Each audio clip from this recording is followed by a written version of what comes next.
22 अप्रैल को कश्मीर की वादियों में एक ऐसा मंजर देखा गया जिसने पूरे भारत का कलेजा चीर दिया। मजहब पूछकर कई मासूमों को मौत के घाट उतार दिया गया। जी हाँ, 22 अप्रैल की दोपहर कश्मीर के पहलगाम की बेसारण वैली में देश भर से आए टूरिस्ट जब अपनी फैमिली के साथ एंजॉय कर रहे थे, तब कुछ जिहादियों ने उन पर हमला कर दिया। लोगों को मारने से पहले उनके नाम पूछे गए, कपड़े उतारकर उनकी मजहबी पहचान चेक की गई, और जब ये कंफर्म हो गया कि सामने वाला मुसलमान नहीं है तो फिर उन्हें भून दिया गया। और इस घटना ने भारत की एकता को लेकर सवाल खड़ा कर दिया। गंगा जमनी तहजीब पर एक बड़ा सा प्रश्न चिन्ह लगा दिया। अभी तक कश्मीर में 26 लोगों की मौत की पुष्टि हो गई है, लेकिन ये 26 लोगों की मौत किस तरह हुई है, अगर ये आप जानेंगे तो यकीन मानिए आपकी रूह कांप जाएगी। मरने वालों में लगभग देश के हर स्टेट का नागरिक है। मतलब आप चाहे किसी भी स्टेट के क्यों ना हो, कोई भी जवान क्यों ना बोलते हो, आप चाहे किसी भी पार्टी को सपोर्ट क्यों ना करते हो, आपकी कोई भी जाति क्यों ना हो, उन्हें इस बात से कोई फर्क नहीं पड़ता। मारने वालों के लिए आप सिर्फ हिंदू हो। और एक बार फिर यह बात साबित हो गई है। कश्मीर से जो तस्वीरें आ रही है वो देखकर कलेजा फटा जा रहा है। तस्वीरें देखकर इंसानियत से आपका विश्वास उठ जाएगा। गोली चलाने वाले टूरिस्टों के पास जाते हैं और उनसे कहते हैं कि अपनी पेंट उतार। वो देखना चाह रहे थे कि ये हिंदू है या मुसलमान, और जब कंफर्म हो गया तब गोली मार दी गई। पेंट उतरवा कर गोली मार दी गई। भारत में अक्सर हम गंगा जमनी तहजीब की बात करते हैं। ये कहते हैं कि मजहब नहीं सिखाता हमें आपस में बैर रखना, लेकिन आज इस देश में बहुत सारे लोग ऐसे हैं जो ये सवाल पूछ रहे हैं कि गोली मारने वाले अगर किसी मजहब से नहीं थे तो मजहब पूछकर गोली क्यों मारी। एक शख्स बीच मैदान में बेसुध पड़ा है, उसके बगल में उसकी बीवी बैठी है। हर हिंदुस्तानी की तरह आज मेरे मन में भी बहुत गुस्सा है। समझ नहीं आ रहा है क्या कहूं। समझ में नहीं आ रहा है कि इस हमले के लिए उन पाकिस्तानी का या लोकल आतंकियों को कोसूं जिन्होंने उन लोगों को, मासूमों को मारा, या सरकारों को कोसूं जो अपने ही लोगों को सिक्योरिटी नहीं दे पाई। लेकिन एक बात तो समझ में आ गई कि भारत दुनिया में शायद इकलौता ऐसा देश होगा जहां की मेजोरिटी पॉपुलेशन को उसी के एक राज्य में सिर्फ उसके धर्म की वजह से कत्ल कर दिया जाता है। क्या आप कल्पना कर सकते हैं कि पाकिस्तान या बांग्लादेश में किसी मुस्लिम को इसलिए मार दिया जाए क्योंकि वो मुस्लिम है? लेकिन अफसोस, पूरी दुनिया में भारत ही एक ऐसा देश है जो हिंदू मेजोरिटी है। बावजूद इसके उसी के एक स्टेट में हिंदुओं को उनके धर्म की वजह से कत्ल कर दिया जाता है। इस बात को हम चाहकर भी नकार नहीं सकते, क्योंकि बड़े अफसोस से कहना पड़ रहा है कि जिन्हें मारा गया उनके साथ कोई बहस नहीं हुई, कोई सवाल नहीं पूछा गया, इंसानियत नहीं देखी गई, और इसलिए हम बड़े अफसोस से कह रहे हैं कि हत्या नहीं, ऐलान था।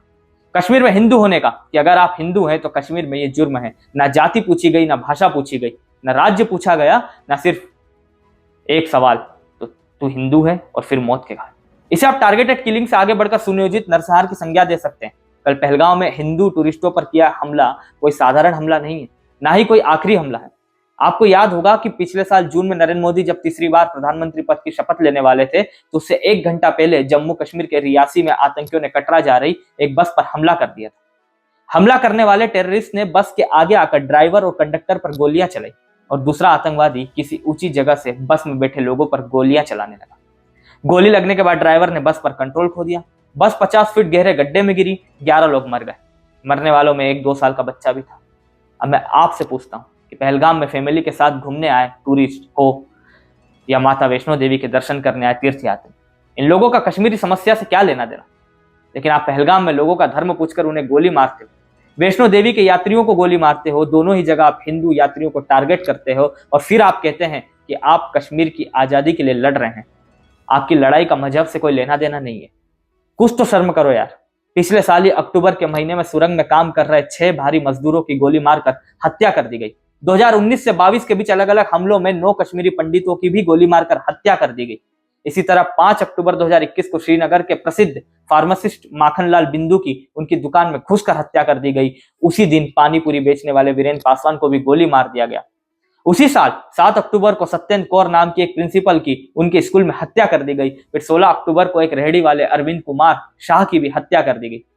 अकेले 2022 की बात करूं तो 2022 में आतंकवादियों ने एक एक करके कई कश्मीरी पंडितों की हत्या की। पहले इन लोगों ने रेवेन्यू डिपार्टमेंट में काम करने वाले राहुल भट्ट का कत्ल किया, फिर रजनी बाला नाम की स्कूल टीचर को मारा, और फिर कलगांव में बैंक मैनेजर की पोस्ट पर काम कर रहे विजय कुमार का भी मर्डर कर दिया। मतलब रेहड़ी वाला हो, पानीपुरी वाला हो, बुजुर्ग दुकानदार हो, महिला टीचर हो, इन जिहादियों को किसी चीज से कोई लेना देना नहीं। अगर आप नॉन मुस्लिम हैं तो फिर आप मरने के लिए हकदार हैं। ये लोग कश्मीरी और कश्मीरियत की इतनी बातें करते हैं, लेकिन ये उन कश्मीर पंडितों को भी कश्मीर में नहीं रहने देते जो इस धरती के मूल निवासी। एक टाइम था जब कश्मीर में आए दिन पत्थरबाजी होती थी, जब पाकिस्तानी पैसे पर कश्मीर में अलगाववाद फैलाने वाले हुर्रियत के लोग हर दिन बंद करवा देते, तब कुछ लोगों का यह रोना था कि सरकार तो रोजगार नहीं दे रही है, टूरिस्ट यहाँ आता नहीं है, इसलिए यहाँ का यूथ, यहाँ का नौजवान नाराज है। लेकिन अब तो आर्टिकल 370 हटने के बाद तो आज रिकॉर्ड तो टूरिस्ट कश्मीर आ रहा है। पिछले साल ही 2,35,00,000 टूरिस्ट कश्मीर गए। लोकसभा और विधानसभा चुनाव में रिकॉर्ड वोटिंग हो रही है। श्रीनगर में फार्मूला 1 रेस हो रही है। G20 जैसे अंतर्राष्ट्रीय इवेंट्स हो रहे हैं। चिनाब नदी पर भारत के इंजीनियर्स ने दुनिया का सबसे बड़ा रेलवे पुल बना दिया है। दिल्ली से श्रीनगर तक सीधी ट्रेन चलने वाली है। कश्मीर की सड़कों पर बैलेट गन चलना बंद हो गई है। बच्चे रोज स्कूल जा रहे हैं। बावजूद इसके अगर इस तरह के हमले होते हैं तो आप ये समझ जाइए कि कश्मीर में आतंकवाद का ना तो रोजगार से कोई लेना देना था और ना आज है। एक पल के लिए हम ये मान भी ले कि कश्मीर में जो भी थोड़े बहुत लोग जंगे आजादी के लिए ये सब कर रहे हैं, मगर मैं पूछना चाहता हूं कि जंगे आजादी की कौन सी ये लड़ाई है जिसमें आप उन लोगों को मार डालते हैं जो आपके घर अपने ईश्वर को पूजने आए होते हैं, जो आपके शहर घूमने आए हुए हैं, जो आप ही लोगों को रोजगार दे रहे हैं। अरे भाई, बाहर से आया कोई भी शख्स हमारे यहाँ मेहमान माना जाता है, मगर कश्मीर में तो आतंकवादी उन लोगों को मार डालते हैं जो उनके घर अपने ईश्वर की पूजा करने आ रहे हैं। हर युद्ध, हर लड़ाई, हर वार के कुछ रूल्स होते हैं, कुछ नियम होते हैं। यहाँ तक कि फौजें भी आम नागरिकों पर हमला नहीं करती है, मगर आतंकवादी तो इतने बेशरम और नीच है कि ये लोग निहत्थे टूरिस्ट को भी नहीं छोड़ रहे। ये लोग ये नहीं समझते कि निहत्थे लोगों पर गोली चलाकर उन्हें मार देना जिहाद नहीं, साफ नपुंसकता है। इसका इलाज तो कहीं ना कहीं पाकिस्तान को परमानेंट सबक सिखाने में ही है। आपको याद होगा कि पुलवामा अटैक के बाद भारत ने जब सर्जिकल स्ट्राइक की तो कैसे पाकिस्तान की अकल तब ठिकाने आ गई थी। उसे समझ में आ गया था कि वो भारत को न्यूक्लियर बम की और धमकियां नहीं दे सकता। आज पाकिस्तान की खुद की हालत खराब हो रही है।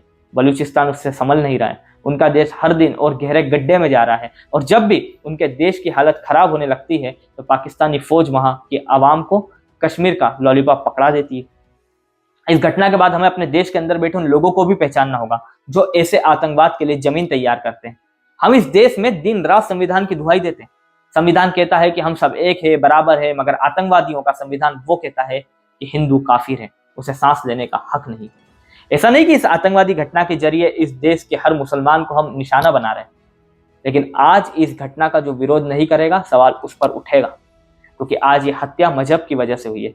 ये लोग जिंदा होते अगर ये हिंदू नहीं होते, और इसलिए आज हम इस देश के मुसलमानों से भी कहेंगे कि आप भी आइए और आवाज उठाइए और बताइए चीख कर कि धर्म की वजह से जो हत्या की गई है ये अल्लाह की इबादत नहीं हो सकती, ये मुसलमान नहीं हो सकता। कश्मीर की वादियां जो कभी फूलों की महक और शांति से महका करती थी, अब हिंदुओं के लिए कसाई खाना बन गई है। कश्मीर में हिंदू होना मौत का फरमान है। वो जो कश्मीर के आतंकवाद को आजादी की लड़ाई कहते हैं, वो जो आतंकियों की मौत पर जुलूस निकालते हैं, वो जो पत्थरबाजों को मासूम बताते हैं, ऐसे लोगों से अब कोई भी नरमी नहीं होनी चाहिए। ये लोग जहर बोते हैं और फिर मासूमों की लाशें गिरती है। हिंदुओं का खून बहना आतंकवादियों का शौक बन चुका है। न जाति, न भाषा, न राज्य, बस एक सवाल कि क्या तुम हिंदू हो? जवाब आया गोली। आज बड़ा सवाल सरकार से भी है। सवाल आज प्रधानमंत्री नरेंद्र मोदी और गृह मंत्री अमित शाह से भी है कि जब आप ये दावा करते हैं कि देश सुरक्षित हाथों में है, ये टारगेटेड हमले कैसे हो रहे हैं? मोदी सरकार बार बार कहती थी कि नोटबंदी के बाद धारा 370 खत्म होने के बाद आतंकवाद खत्म हो गया था, लेकिन पिछली बार जब डोनाल्ड ट्रंप आए तब दिल्ली जली। अब अमेरिका के उपराष्ट्रपति आए हैं तो कश्मीर में खून बह रहा है। क्या यह सब संयोग है? सवाल यह है कि आप क्या कर रहे हैं? इस घटना के होने के पहले कश्मीर में आतंकवादियों के हौसले क्यों पस्त नहीं थे कि ऐसी घटना करने के पहले उन्हें 1000 बार सोचना पड़ता? क्यों आतंकवादियों में वो खौफ नहीं था? और इस सवाल का जवाब देना पड़ेगा अमित शाह को भी और देश के प्रधानमंत्री को। शब्दों के खंडर में न्याय की तलाश नहीं हो सकती, क्योंकि जनता देख रही है और जनता को बयान नहीं बदला चाहिए, निर्णायक बदला जो खून बहा है उसका जवाब चाहिए। कश्मीर में अगर हिंदू होना गुनाह बन गया है तो फिर सरकार की खामोशी पर सवाल उठेगा और आपको ये जवाब देना पड़ेगा। क्या आप देश चला रहे हैं या क्या कर रहे हैं? और अगर मोदी सरकार के भी राज में हिंदू की पहचान उसकी मौत बन जाए तो फिर किस शांति की बीन बजाई जा रही है?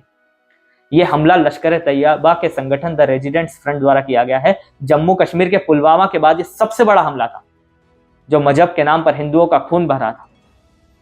पहलगाम का जो हमला है वो रूह कपाने वाला है। इस मामले पर जो चुप है वो भी दोषी है, जो डरते हैं बोलने से वो भी पहलगाम के इस खून में जिम्मेदार है। जो लोग आतंकवादियों की भाषा को विरोध समझते हैं, वक्त आ गया है कि उन्हें भी देशद्रोहियों की श्रेणी में डाला जाए। अब या तो बोलो या इस बात का एहसास रखो कि आपकी चुप्पी का बोझ आपके बच्चों की लाशों को उठाने पर भी मजबूर कर सकता है। कश्मीर सिर्फ हिंदू का नहीं बल्कि भारत का मुकुट है और ये हमला भारत की अखंडता, भारत की एकता पर भी किया गया है। अब इस मुकुट पर खून के छींटे और नहीं, कश्मीर में मजहबी आतंकवाद का सच अब सारी दुनिया को स्वीकार करना होगा। ये लड़ाई केवल कश्मीर की नहीं है, केवल भारत की नहीं है, ये मानवता की जंग है। आतंकवादियों, उनके समर्थकों से सहानुभूति करने वालों को बेनकाब करना होगा।